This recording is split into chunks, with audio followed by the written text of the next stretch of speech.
Okay, Assalamualaikum warahmatullahi wabarakatuh. And hi everyone, good day to you. Now, this is going to be a short recording of some final tips from me.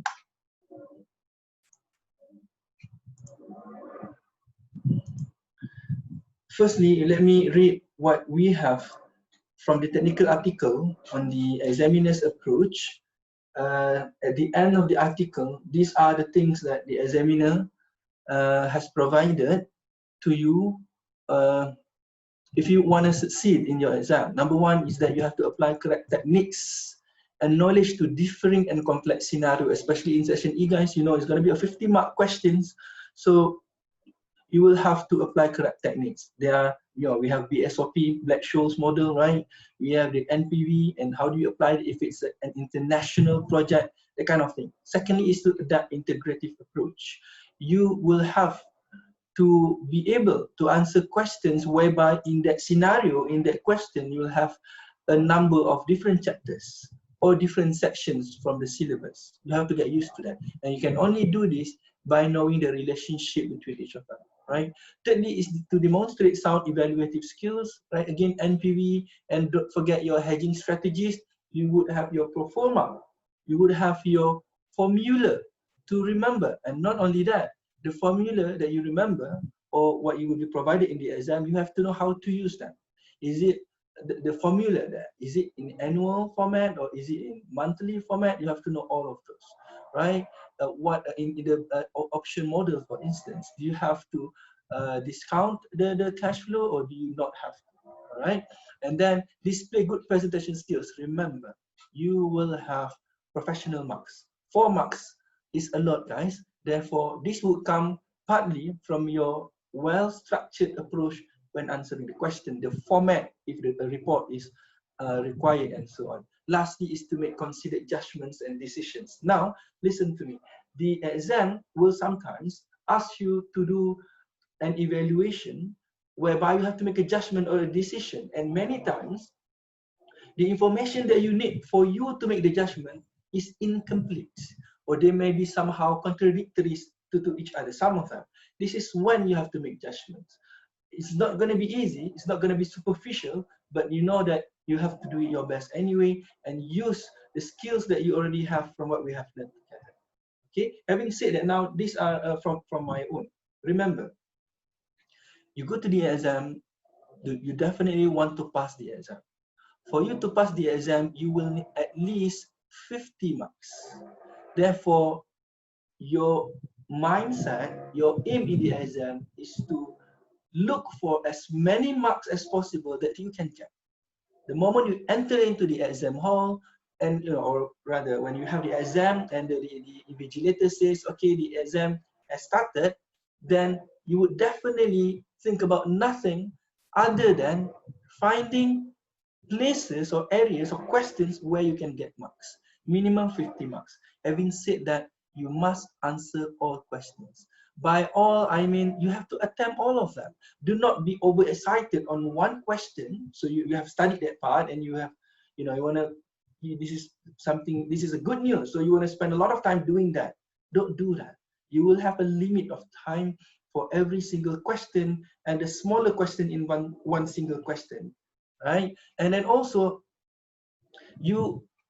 again, when you want the marks, you will have to answer the requirement.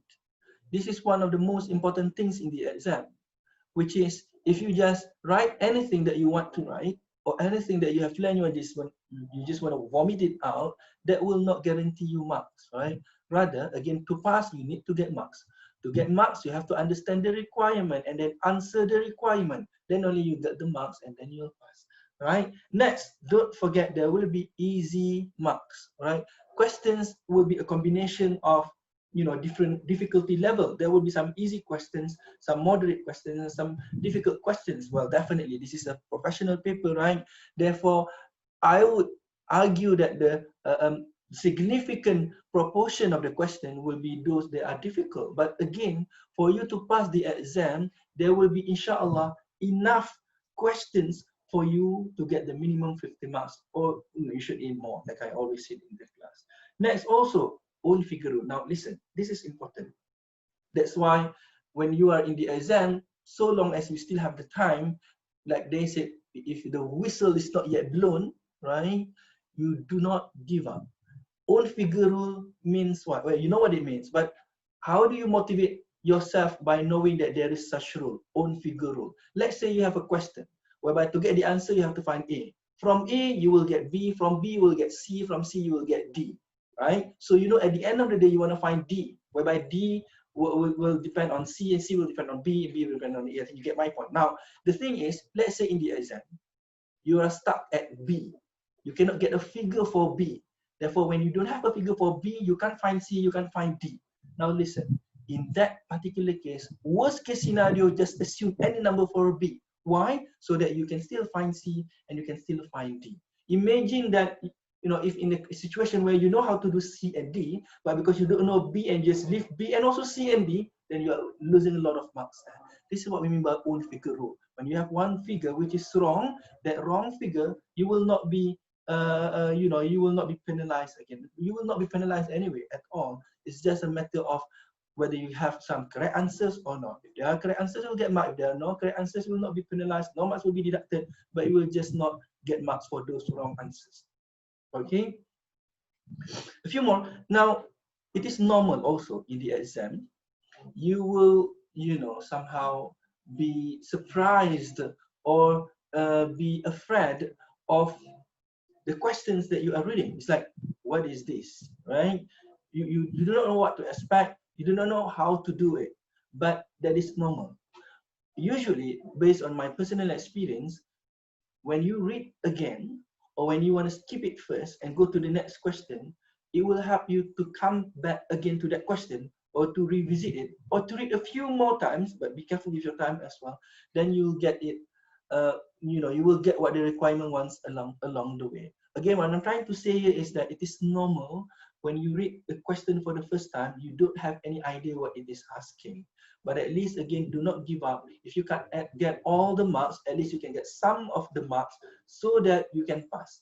To at least pass the exam, you have to do that. Read again and again and again and repeat the process and never give up. Including, this is also important, you have to read the scenario as well as the requirement, not only once, not only twice, not only thrice, but also, well, as many times as possible, but don't overdo it because you have time limit. But my point is this, when you start writing the answer, right, your eyes, you have to always look at the question or the requirement again and again. You know why? Because when you are writing, let's say you have taken half an hour finishing the question, finishing your answer, then only you realize that you are answering a wrong question, or you do not fulfill the requirement. It will be too late for you to change it. That's why while you are writing your answer, occasionally look at the question and then go back to your answer, so on and so forth. Not only it makes you keep yourself on track, but also along the way, and this happens to me, new ideas may come that may help you to answer the question. But having said that,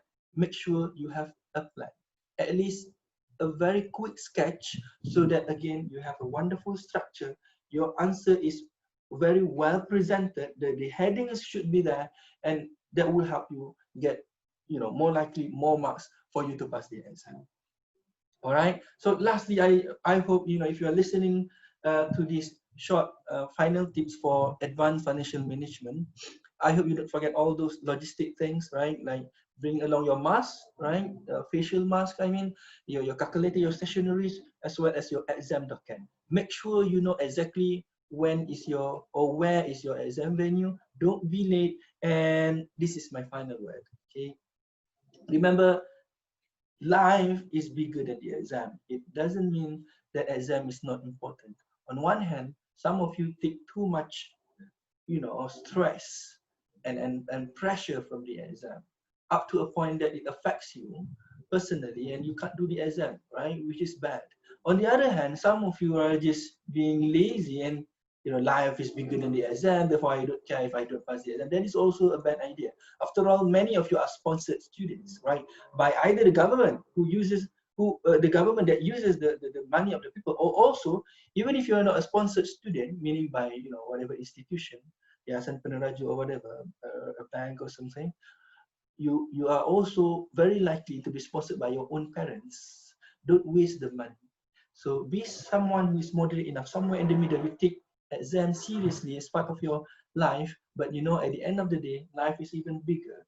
Motivate yourself and do the best. I'm here, inshallah, will always be praying for you, will always be confident in you. And I would like to end this final tips with this. You see, when you know that life is bigger than the exam, then just think about this. You either pass the exam now, or in this upcoming sitting September exam, or if you don't pass in September, you will pass in December, or if you don't pass in December, then again the process will go on, but you will not give up, and you will promise yourself to eventually pass the exam. All the best, guys. Assalamualaikum warahmatullahi wabarakatuh, and I hope this is helpful.